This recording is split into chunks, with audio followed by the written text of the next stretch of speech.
일부를 시청하지 않으신 분들은 일부를 먼저 시청해주세요. 허를 찌르는 우크라이나의 공격에 러시아군은 여전히 우왕좌왕하기 바쁩니다. 푸틴의 첫 입장 발표만 하더라도 우크라이나군의 공습을 격퇴했다던 러시아가 이제는 은근슬쩍 적에게 화력 피해를 입히고 있다는 애매모호한 말로 변화되고 있습니다. 그런데 태세가 바뀌고 있는 것은 러시아만이 아닙니다. 지금까지 우크라이나를 적극적으로 지원해왔던 미국과 유럽에서도 이상한 분위기가 감지되고 있는 것입니다. 미국은 이번 우크라이나의 러시아 본토 공격 작전을 두고 사전에 전혀 모르고 있었다는 입장을 발표했습니다. 우크라이나의 작전을 두고 군사도발로 호도하는 푸틴에 대해서는 말도 안 되는 망언이라 반박했지만 그러면서도 우크라이나의 공격은 사전에 몰랐으며 우크라이나의 작전 목표를 파악하겠다는 발언을 통해 의문을 표시했는데요. 지금까지 미국은 우크라이나가 러시아의 공세를 견디게 해준 최상의 조력자였는데 정작 러시아의 본토를 공략하는 매우 중요한 작전에서 무언가 상호 간의 호흡이 맞지 않는 듯한 모습을 드러낸 것입니다.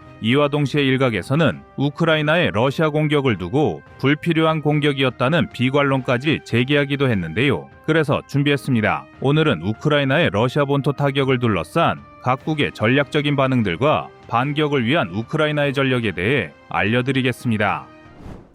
여러분의 구독과 좋아요가 꺼리튜브 운영에 많은 힘이 됩니다.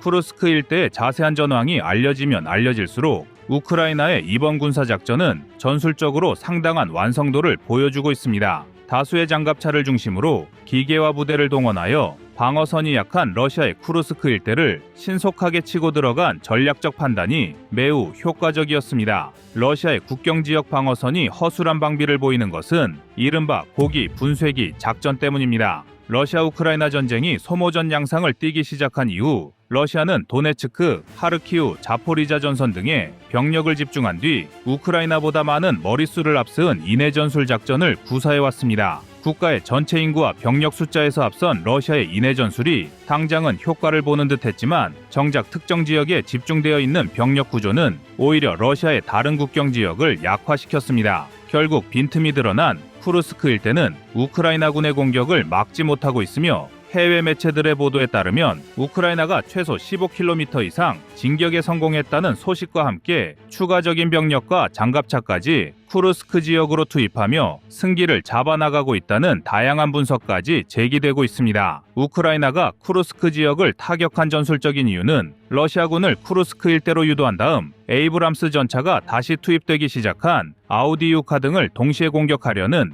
양동작전일 확률이 높다고 말씀드렸습니다. 그런데 이외에도 쿠르스크를 공략한 몇 가지 전략적 이유는 더 있습니다. 쿠르스크는 제2차 세계대전 당시에도 인류 역사상 최대 전차전이라 불린 독일과 소련의 전투가 있었던 장소입니다. 즉 러시아의 입장에서는 예나 지금이나 가장 중요한 전략적 요충지라 할 수 있는 위치입니다. 만약 우크라이나가 쿠르스크 점령에 완전히 성공한다면 당연히 향후 양측의 점령지에 대한 협상 과정에서 유리한 고지를 선점할 수 있다는 계산이 나오는데요. 또한 쿠르스크주에는 원자력 발전소가 위치하고 있는 점도 주목해야 합니다. 쿠르스크시에서 40km 정도 떨어진 위치에는 쿠르스크 원자력 발전소가 위치해 있습니다. 해당 발전소는 쿠르스크주뿐만 아니라 19개의 다른 지역에도 전력을 공급하는 중요한 시설인데 우크라이나의 공세가 계속해서 이어질 경우 해당 지역마저 장악될 수 있는 것입니다. 실제로 우크라이나는 이미 단연간 러시아의 정유시설 등을 공략하여 자원 확보와 보급 체계를 흔들려는 전략적 판단을 수차례 보여준 바 있어 원자력 발전소의 점령도 충분히 시도할 여지가 높습니다.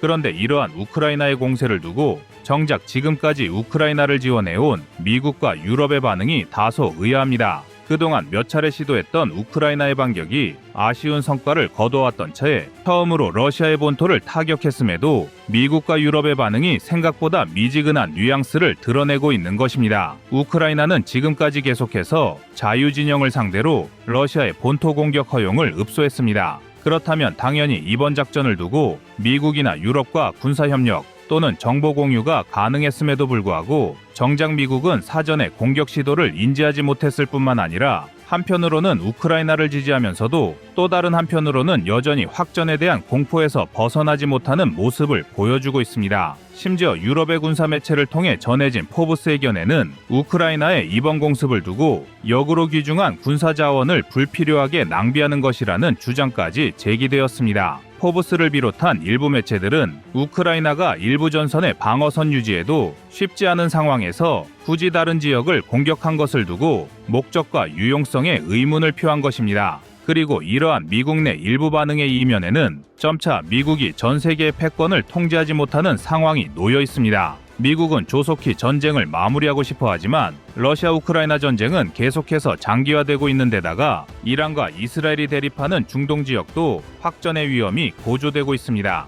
그리고 이 과정에서 우크라이나의 러시아 본토 공격과 이란에 대한 이스라엘의 강경책 고수 등이 미국의 통제를 벗어난다고 느끼는 것입니다. 그렇기 때문에 전략적인 이유로 우크라이나의 공습을 반대하지는 않지만 일각에선 이러한 상황과 확전 가능성을 계속 우려하고 있는 것입니다. 만약 우크라이나와 러시아의 공방전이 이어지는 상황에서 중동까지 확전으로 이어진다면 동시다발적으로 전장 관리와 지원이 어려운 미국의 입장에서는 중국의 패권 도전까지 고심해야 하는 상황으로 몰릴 수도 있는데요. 반면 중국은 아직까지 별다른 반응을 보이지 않으며 사태를 관망하려는 모습을 보여주고 있습니다. 사실 중국의 입장에서는 러시아가 어느 정도 공격을 받는 것이 오히려 더 나은 상황이 될 수 있습니다. 중국과 러시아는 과거 소련 시절부터 가까우면서도 먼 관계였습니다. 같은 공산권 국가로 묶여있긴 했으나 공산국가 내부의 1인자 경쟁으로 인해 그다지 사이가 가까운 관계는 아니었으며 전쟁이 장기화되고 러시아가 수렁에 빠질수록 점차 주도권이 중국으로 넘어오고 있기 때문입니다. 일례로 러시아는 중국과의 밀착을 위해 블라디보스토크 항만의 사용을 허가한 적이 있습니다. 사실 블라디보스토크는 청나라 시절만 해도 중국의 영토였으나 이후 열강과의 경쟁에서 밀린 중국이 러시아에 넘겨준 지역인데요. 이러한 지역에 항구를 사용할 수 있도록 러시아가 중국에 양보하자 프랑스의 마크롱은 러시아를 두고 중국의 속국으로 전락했다며 조롱했습니다. 이외에도 러시아가 중국에 도움을 요청하며 의존적인 행태를 보이면 보일수록 러시아가 중국의 속국으로 전락한다는 분석은 계속해서 나오고 있는데요. 월스트리트 저널 WSJ도 러시아와 중국은 서로를 필요로 하는 것처럼 보이지만 점차 중국이 유리하게 비대칭적으로 변하고 있다며 러시아는 이제 중국에 대한 속국이 되었다고 비평했을 정도입니다. 이처럼 이미 전쟁의 수렁 속에서 러시아는 중국에게 주도권을 계속해서 내주고 있는 만큼 중국은 아직까지 조용히 사태를 관망하면서 겉으로는 중립적인 태도를 보이고 있습니다. 그렇다면 이처럼 세계 각국이 자신들의 이해관계가 뒤섞인 반응을 보이는 상황 속에서 우크라이나 차후 공세는 어떤 방향으로 진행될까요? 우크라이나의 남은 전력을 기준으로 살펴보겠습니다. 먼저 제공권 문제가 있습니다. 우크라이나는 지속해서 제공권에서 러시아보다 열세에 놓여 있었고 그나마 F-16의 지원을 통해 전력을 재정비하고 있습니다. 관건은 F-16이 러시아의 전폭기를 상대로 얼마나 제공권을 탈환할 수 있느냐인데요. 러시아는 수호이-34 같은 전폭기를 출격시켜 활공폭탄을 이용한 무차별적인 폭격 전술을 사용하고 있습니다. 따라서 우크라이나는 이러한 러시아의 전폭기를 제압하는데 공군 전력을 투사해야 합니다. 다행히 최근 또 한 대의 수호이-34가 파괴되는 모습이 포착되었으며 추가로 2대의 수호이-34가 손상되었습니다. F-16 전투기만으로 수호이-34급 이상의 전폭기들과 제공권 경쟁을 벌이는 것이 충분한 것은 아니지만 제공권 경쟁에서 지금처럼 러시아가 손쉽게 폭격 전략을 취할 수 없도록만 만들어도 이번 쿠르스크 공격처럼 지상의 기갑여단이 활약할 수 있는 전장의 무대는 늘어날 수 있습니다. 또한 우크라이나의 기갑 전력 확충도 시급한데요. 우크라이나가 동원할 수 있는 기갑 전력의 핵심은 미국으로부터 지원받은 26대의 에이브람스 전차입니다. 해당 전차에 탑승한 우크라이나군은 러시아의 T-90 계열을 상대로 무조건 승리할 수 있다고 자신하였지만 여전히 보유한 수량은 아쉬운 상황인데요. 우크라이나는 자체적으로 첫 155mm 자주포인 보흐다나 자주포를 비롯하여 장갑차 분야에서는 자체적인 신무기 개발과 생산 라인을 갖추고 있지만 전차 분야에서는 아직까지 뚜렷한 성과를 보이고 있지는 못합니다. 글로벌 디펜스 뉴스의 속보에 따르면 2024년 12월까지 우크라이나는 독일로부터 KF-41 링스 장갑차까지 인도받는다는 소식이 전해졌기 때문에 더더욱 전차 전력의 보강이 아쉽게 느껴질 수밖에 없는데요. 드론으로 인해 전차의 활약상이 줄어든 것은 맞지만 그럼에도 여전히 적의 방어선을 돌파하는데 가장 강력한 무기는 전차이며 우크라이나가 보다 강력한 반격을 위해서는 확실한 전차 전력의 보강이 매우 중요하다고 할 수 있습니다. 2년이 넘는 전쟁의 시간 속에서 우크라이나가 자유를 되찾을 수 있기를 바라겠습니다. 여러분들의 생각은 어떠신가요? 여러분의 구독과 좋아요가 꺼리튜브 운영에 많은 힘이 됩니다. 다음은 24년 7월 27일 러시아 탱크 손실 영상입니다. 1941년 나치 독일과 소련 사이에 발발한 전쟁은 인류 역사상 최대 규모의 단일 전쟁으로 기록되고 있습니다. 당시 소련과 나치 독일은 유럽 내에서 타의 추종을 불허하는 양대 강국이었는데요. 독일은 전체 인구의 75%를, 소련은 40% 이상을 오로지 이 전쟁을 위해 동원했습니다. 인류 문명이 기록되기 시작한 이후 40% 이상의 인구를 동원한 전쟁은 독소 전쟁이 유일할 정도로 대규모의 전쟁이었습니다. 당시 나치 독일은 불가침 조약을 파기하고 소련을 침략해 양측 모두 3천만 명 이상의 사상자를 냈습니다. 전쟁 초 연합국 지도자들은 소련이 기껏해야 3개월 안에 나치 독일에 패배한다고 예상했는데요. 그도 그럴 것이 당시 나치 독일은 최강의 지상군을 보유했다는 프랑스를 6주 만에 굴복시켰고 모든 전쟁에서 승승장구하고 있었습니다. 그러나 뚜껑을 열어보니 소련은 불굴의 투쟁 정신과 무적의 기갑 전력을 보유한 진정한 강국이었습니다.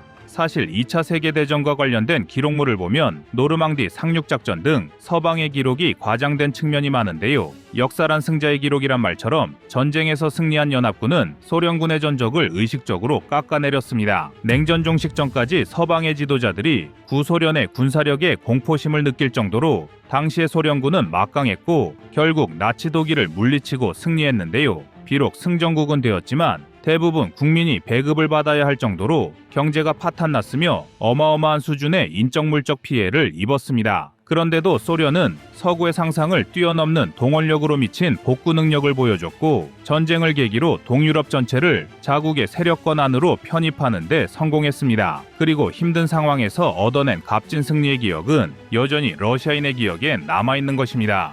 그러나 푸틴은 커다란 착각을 하고 있습니다. 2000년대 들어 러시아의 국력은 급속하게 쪼그라들어 서방의 예상치에도 미치지 못하는 수준이 되었으며 물자 생산 능력 역시 과거 소련 시절과 비교하면 터무니없이 축소된 상황입니다. 튀르키예의 군사정보 채널 오릭스가 밝힌 바에 따르면 우크라이나 전쟁 직후 손실된 러시아 탱크는 모두 3,250대로 러시아가 가진 전차 수량은 2,550대를 훨씬 웃도는 수치라고 합니다. 이는 곧 치장물자로 분류된 12,700대의 구형 전차가 전장에 재투입됐다고 추측할 수 있는 부분인데요. 실제로 러시아 육군은 굴러가는 것만으로 황송한 2세대 전차 T-64, T-72 계열까지 모조리 끌어다 쓰고 있습니다. 영국 국제전략문제연구소 IISS 등 서방의 군사정보 채널에선 러시아군의 전차 피해 규모를 보다 크게 예측하고 있습니다. 러시아는 전쟁 이후 약 8,000대의 전차를 잃었으며 특히 최신 T-90M 전차도 100대 이상이 손실된 것으로 분석하고 있습니다. 이러한 전차 손실은 주로 우크라이나의 강력한 저항과 현대적인 대전차 무기의 사용으로 인한 것으로 러시아는 손실을 보충하기 위해 매달 약 100대의 전차를 생산하고 있지만 전쟁 초기에 전차 재고를 유지하기에는 부족하다는 것이 이들 언론의 한결같은 예측입니다. 러시아의 전차 손실은 전쟁의 장기화와 격렬한 전투로 인해 지속적으로 증가하고 있으며 이는 러시아 군대의 전반적인 전투력에도 큰 영향을 미치고 있는데요. 우크라이나 군사 소식통에 따르면 러시아는 이러한 손실을 메우기 위해 구형 전차를 동원하고 있는 것으로 알려졌습니다. 사상자 역시 크게 증가했습니다. 러시아군의 인명피해는 현재까지 50만 명 이상으로 100만 명 이상의 상비군을 가진 세계 2위의 군사강국 러시아의 모습으론 도저히 상상할 수 없는 모습이었습니다. 사실 러시아군은 소련 붕괴 이후 T-90 계열을 제외하고 노후화된 구형 전차로 근근히 명맥을 유지하고 있었는데요. 대한민국과 비교해봐도 K9이나 K2 등 기갑 전력에 한참 뒤떨어진다는 평가를 받고 있습니다. 포병 전력 역시 한국군이 한참 질적 우위에 서 있는데요. 가령 러시아가 한국을 침략하는 가상전쟁 시나리오에도 K9 자주 곡사포와 K55 등 우수한 155mm 이상급 자주포 체계를 갖춘 대한민국의 압승이 예상되고 있습니다. 과거 러시아 공군은 대한민국의 2배가 넘는 전술기를 보유한 강국이었으나 우크라이나 전쟁으로 상당수 전력을 잃었을 것으로 예상하고 있습니다. 결론은 러시아가 소련 해체 이후 국제적인 영향력은 다소 줄어들었지만 여전히 세계에서 가장 넓은 영토를 보유하고 있는 국가이며 석유, 천연가스 등의 자원의 매장량도 풍부합니다. 더구나 1억 4천만 이상의 인구와 내수 기반을 갖춘 강대국이자 무기 시장의 큰손인데요. 무엇보다 핵무기를 가장 많이 보유한 국가 중 하나죠. 그러나 국방기술력에서도 세계 2위를 자랑하던 러시아의 민낯도 공개됐습니다. 일부 언론과 러시아 무기 애호가들에 의해 과장되었던 러시아 전력의 실체가 이번 전쟁을 통해 드러났는데요. 보통 러시아제 무기는 저렴하면서 내구성이 높다는 인식이 있는데 평균적으로 무기들의 값이 저렴한 것은 사실이지만 최신 무기들의 경우엔 서방제 무기와 차이가 없었습니다. 또한 러시아 특유의 척박한 지형과 혹한에서 운영하도록 신뢰성 높은 무기들은 생산했지만 내구도나 수명 자체는 오히려 평균적으로 서방제에 비해서 뒤떨어진다는 평가를 받고 있는데요. 러시아의 군수물자 생산 능력 역시 서방 전문가들의 예상치에 크게 못 미치고 있습니다. 그런데 어려움에 부닥친 러시아의 상황을 두고 뒤에서 웃음 짓는 국가가 있으니 바로 중국입니다. 러시아는 전쟁으로 인한 군수물자 수요와 서방의 경제 제재를 회피하기 위해 중국과 더욱 밀착하는 모습을 보이는데요. 미국과 유럽은 러시아의 돈줄을 막기 위해 경제 제재를 가하고 자원의 흐름을 끊어놨지만 러시아는 큰 타격이 없었습니다. 국가 자체를 완벽한 병영 체제로 전환한 데다가 중국과 제3세계가 여전히 러시아의 전쟁 자금줄 역할을 하고 있기 때문입니다. 일부 언론에선 미국과 유럽이 너무 안이하게 러시아를 상대했다는 비판도 나오고 있는데요. 러시아는 세계에서 가장 넓은 땅을 가진 국가이며 미국, 중국, 호주와 함께 식량 자급자족이 가능한 농업 대국이기도 합니다. 중국과 러시아를 너무 과소평가한 것입니다. 중국은 러시아의 무기 생산을 가능하게 하는 광학, 마이크로전자공학, 드론 엔진 등의 중요 공급원을 자처하며 러시아와의 외교 주도권까지 움켜쥐는 데 성공했는데요. 미국의 월스트리트 저널은 전쟁이 장기화될수록 러시아가 중국의 속국으로 전락될 것이라는 예측을 내놓고 있습니다. 그러나 주저앉을 것 같았던 우크라이나의 분전도 놀랍지만 서방연합군의 합동공격으로 큰 타격을 받을 것으로 예상했던 러시아는 다시 전열을 정비하여 조금씩 예전 군사 강대국의 모습을 찾아가고 있습니다. 러시아군은 매주 수천 명의 병력을 전장에 투입하고 있으며 후방에서는 매달 3만 명의 신병을 새로 조달하고 있습니다. 반면 우크라이나는 자원 입대자는 줄고 병력 기피가 빈번해지는 이중고에 시달리고 있는 데다 극심한 물자 부족까지 겪고 있습니다. 지난 4월 미국의 지원법안 통과와 함께 우크라이나는 스팅어 대공 미사일과 155mm 포탄, 자벨린 대전차 미사일 등 10억 달러, 한화 약 1조 3,745억 원 규모의 무기를 공급받았다고 하는데요. 미국은 앞으로도 전체 규모 610억 달러, 한화 83조 8,445억 원의 지원을 약속한 상태입니다. 그러나 아무리 주변에서 도와준다고 한들 우크라이나 자체의 국력이 뒷받침되지 않는다면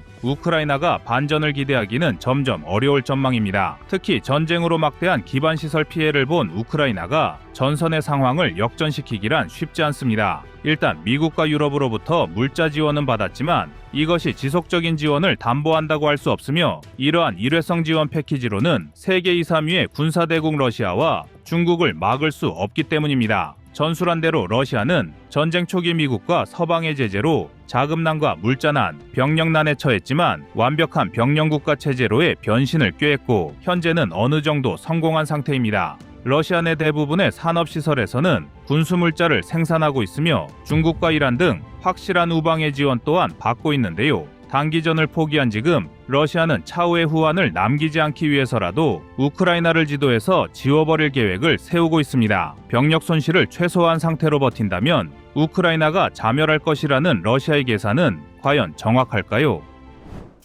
여러분의 구독과 좋아요가 꺼리튜브 운영에 많은 힘이 됩니다. 다음은 24년 5월 26일 러시아 열병식 영상입니다. 최근 러시아가 국제사회의 조롱거리로 다시 주목을 받았습니다. 푸틴이 러시아의 국제적 망신을 자초했는데요. 올해 진행된 러시아의 전승절 열병식에서 러시아는 허접한 지상전력의 현실을 드러내고 말았습니다. 러시아는 자신들의 군사력을 자랑하기 위해 한국, 일본, 독일 등의 비호국 언론들도 러시아의 열병식 행사를 취재할 수 있도록 허용했습니다. 많은 해외 언론 앞에서 이스칸데르-M을 비롯해서 자신들의 미사일, 장갑차 등을 과시하려는 속내였는데요. 하지만 정작 러시아의 발목을 잡은 것은 다름 아닌 전차였습니다. 러시아는 제2차 세계대전에서 사용했던 T-34 전차를 겨우 한 대만 열병식에 등장시키며 스스로 자신들을 조롱의 대상으로 전락시켰습니다. 뿐만 아니라 T-34를 제외하면 어떤 전차도 모습을 드러내지 않았던 것인데요. 심지어 그동안 러시아가 성능을 뻥튀기하며 자랑한 T-14 아르마타의 모습조차도 볼 수 없었습니다. T-34 전차는 소련이 제2차 세계대전 중에 개발하고 사용한 전차로 전차의 역사에서 매우 중요한 의미만 있을 뿐이지 현재 러시아의 전승절에 나올 만큼 뛰어난 전차는 아닙니다. 이 때문에 군 전문가들은 러시아가 무모한 전쟁으로 인하여 이제는 열병식을 주도할 정도의 병력과 물자가 부족한 것이 아니냐는 분석이 나오고 있는데요. 러시아의 군수 생산력이 떨어진다는 것은 러시아, 우크라이나 전쟁의 판도와 국제사회의 평화에 직결된 문제이기 때문에 전 세계에서 다양한 해석을 내놓으며 러시아의 현재 상황에 주목하고 있습니다. 그래서 준비했습니다. 오늘은 러시아 우크라이나 전쟁의 전망을 분석하고 대한민국의 안보 전략에 대해 알려드리겠습니다. 지금 보시는 영상이 마음에 드셨다면 지인들의 카톡으로 공유해주세요. 여러분의 구독과 좋아요는 꺼리튜브 영상 제작에 많은 힘이 됩니다.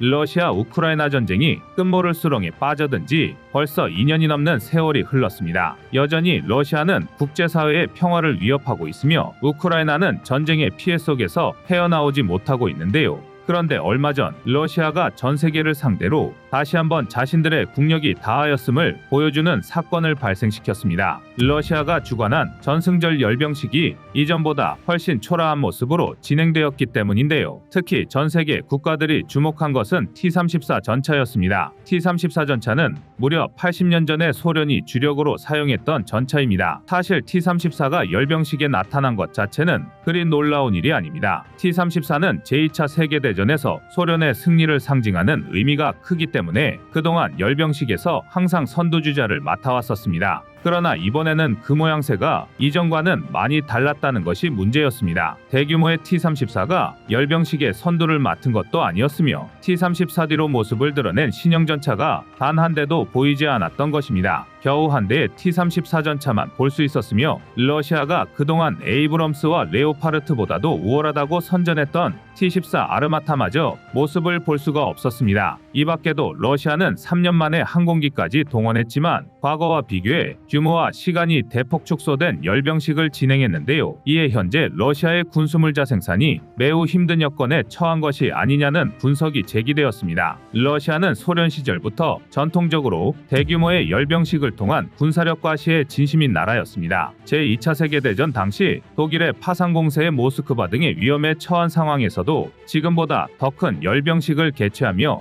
군사력 선전에 공을 들이는 국가가 러시아였는데요. 그랬던 러시아가 지금까지의 모습과는 달리 열병식 규모를 대폭 축소하자 전차를 비롯한 각종 무기가 우크라이나 전선에 배치되는 것조차도 버거운 것으로 보는 시각이 늘어난 것입니다. 실제로 지난 2월 영국 국제전략문제연구소는 러시아가 우크라이나 침공 이후 3,000대 이상의 전차를 잃었다고 분석했으며 러시아군의 사상자는 47만 명을 넘어선 것으로 집계되었습니다. 분명 러시아가 세계 2위의 군사강국이라고는 하지만 그동안 받은 인적, 물적 피해가 만만치 않다는 것을 알 수 있는데요. 그런데 러시아의 이러한 행보에 득을 보는 국가가 있으니 바로 중국입니다. 러시아는 전쟁으로 인한 군수물자 소비와 국제사회에서의 경제 제재를 해결하기 위해 중국과의 관계를 더욱 밀착하고 있습니다. 중국은 러시아의 무기 생산을 가능하게 하는 광학, 마이크로 전자공학, 드론 엔진 등의 중요한 공급원으로서 경제적 이익과 함께 러시아와의 관계에서 주도권을 움켜쥐는 데 성공했습니다. 미국의 월스트리트 저널은 러시아가 중국의 속국으로 전락하고 있다고 평가했으며 전쟁이 지속될수록 러시아는 점점 나락으로 떨어지고 있는 것이 눈에 보일 정도인데요. 그렇다면 많은 구독자님께서 과연 우크라이나가 러시아를 상대로 전세를 뒤집고 정의 구현이 가능한지 궁금하실 것입니다. 다소 시간이 걸릴 수 있지만 우크라이나의 반격에 승세가 보이는 것은 사실입니다. 며칠 전 나토의 수많은 군지휘관은 러시아의 공세가 더 이상 전략적으로 유의미한 성과를 내기 어려운 수준에 머물렀다고 발표했습니다. 지금의 러시아군 병력 수준으로는 전략적 돌파구를 마련하는데 필요한 병력 규모를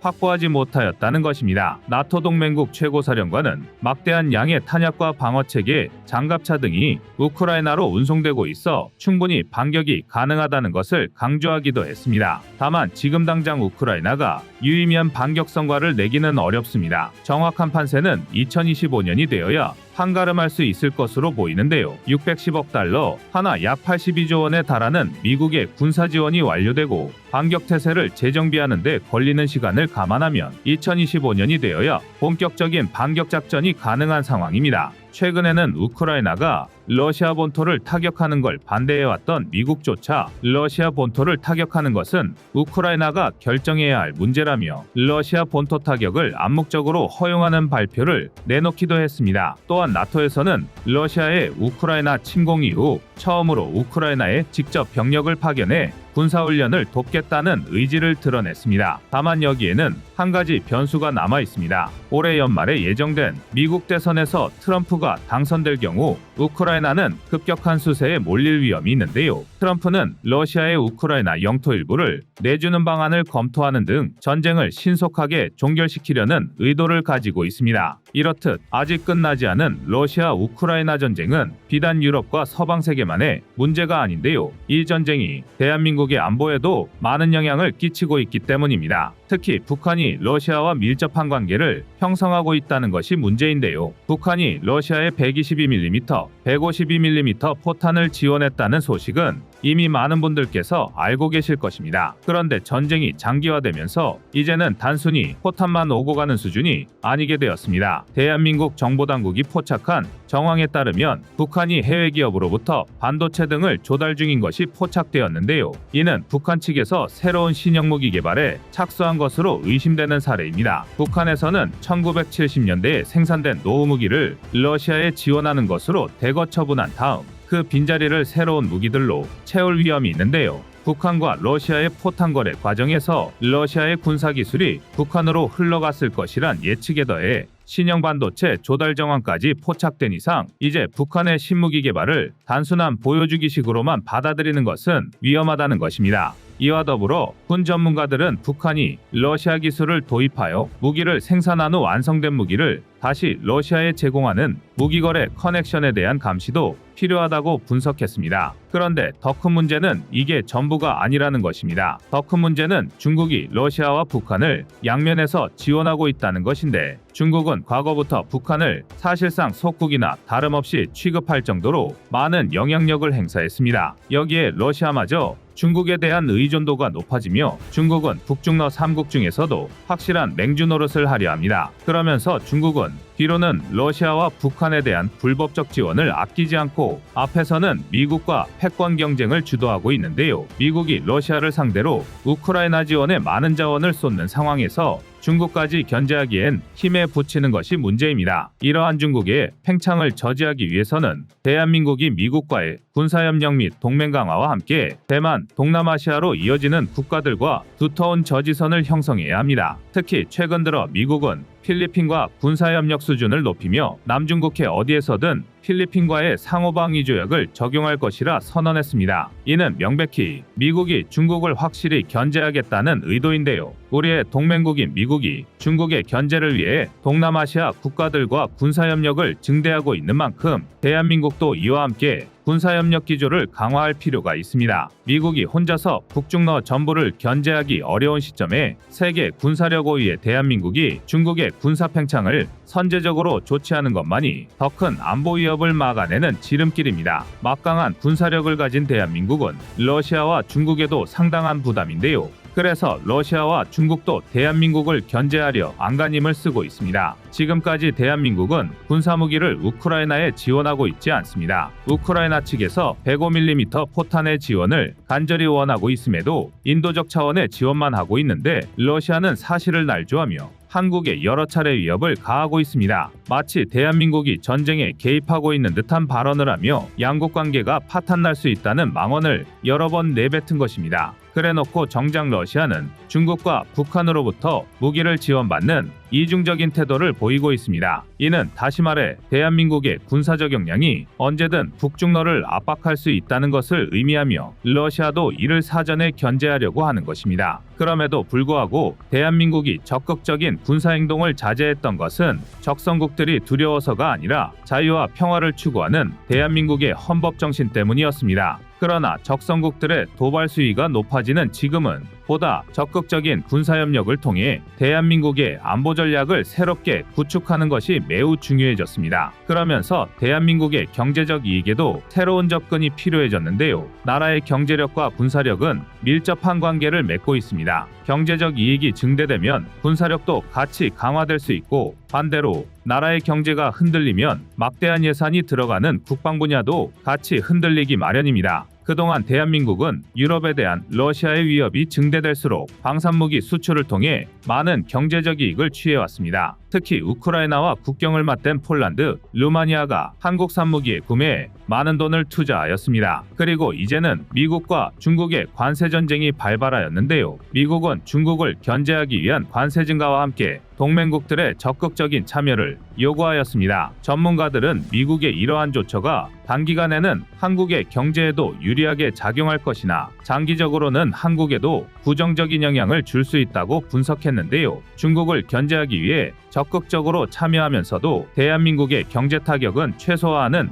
유연한 접근이 필요합니다. 정리하자면 방산 수출 등은 지금의 국제 정세를 활용하여 최대한 경제적 이익을 취할 수 있도록 유지하면서 중국의 경제를 압박할 효과적인 전략이 필요한 시점이라 할 수 있습니다. 러시아 우크라이나 전쟁 이후 세계는 신냉전 구도로 접어들었습니다. 북중러는 그들 나름대로 연대를 강화하며 침략 전쟁과 군사 도발을 서슴없이 진행하고 있으며 전 세계는 이에 맞서 군비 증강의 속도를 올리고 있습니다. 우리 대한민국은 북중러 모두와 군사적 대립 관계를 유지하고 있으며 언제든 이들로부터 안보 위협을 받게 될 수 있는 위험성을 가지고 있습니다. 다행히 대한민국의 방산무기들은 세계 각지에서 적성국의 무력 도발을 저지하는데 앞장서고 있으며 미국은 인도 태평양 지역에서 독보적인 군사적 역량을 지닌 한국을 가장 중요한 동맹 파트너로 바라보고 있습니다. 러시아 우크라이나 전쟁이 중요한 분기점에 서 있는 지금 우리 대한민국의 안보와 미래도 중요한 결정을 내릴 시간이 다가오고 있습니다. 이상 꺼리튜브였습니다.